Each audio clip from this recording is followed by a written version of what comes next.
இன்னைக்கு ஒரு mini vlog தான் பார்க்க போறோம். சாயங்காலம் ஸ்டேஜன ஹாஸ்பிட்டல் கூட்டிட்டு போலாம் அப்படின்னு சொல்லிட்டு பைக்ல தான் வந்துட்டுருந்தோம். பாதி வழியில வரும்போது பயங்கர மழை. அதனால பைக்க ஓரமா வச்சுட்டு அங்கருந்து ஆட்டோ பிடிச்சு அப்படியே நாங்க திரவியம் ஹாஸ்பிட்டல் வந்துட்டோங்க. கூடவே என்னோட நாத்தனாரும் வந்திருந்தாங்க. ஹாஸ்பிட்டல்ல டாக்டர் பார்த்ததுக்கப்புறம் அவனுக்கு 3 வாரம் மாவு கட்டு கண்டிப்பா போட்டே ஆகணும். எலும்பு கிராக் இருக்கு அப்படின்னு சொல்ட்டாங்க.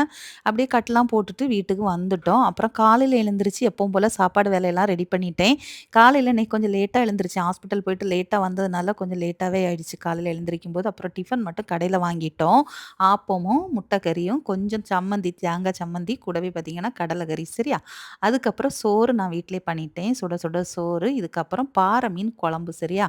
ரொம்ப நாள் ஆச்சு இந்த துண்டு மீன் குழம்பு வச்சு. இன்னைக்கு மஞ்சப்பாறை துண்டு வச்சு சூப்பரா குழம்பு பண்ணியாச்சு. 2, 3 துண்டு எடுத்து அப்படியே ஃப்ரை பண்ணியிருக்கேன். கொஞ்சமா எடுத்து பிள்ளைங்களுக்கு மட்டும் அப்படியே கிரேவியும் பண்ணியிருக்கேன் சரியாங்க? ஸ்டெஃபினுக்கு மட்டும் இந்த கிரேவி பண்ணியிருக்கேன். ஸ்டெஃபின் ரொம்ப விரும்பி சாப்பிடுவான். எப்போ மஞ்சப்பாறை மீன் வாங்குனாலும் இந்த மீன் மாரி வச்சுத்தாங்க அப்படின்னு சொல்லி கேட்பான். அதனால அவனுக்காக மட்டும் கொஞ்சம் இது பண்ணியிருக்கேன்.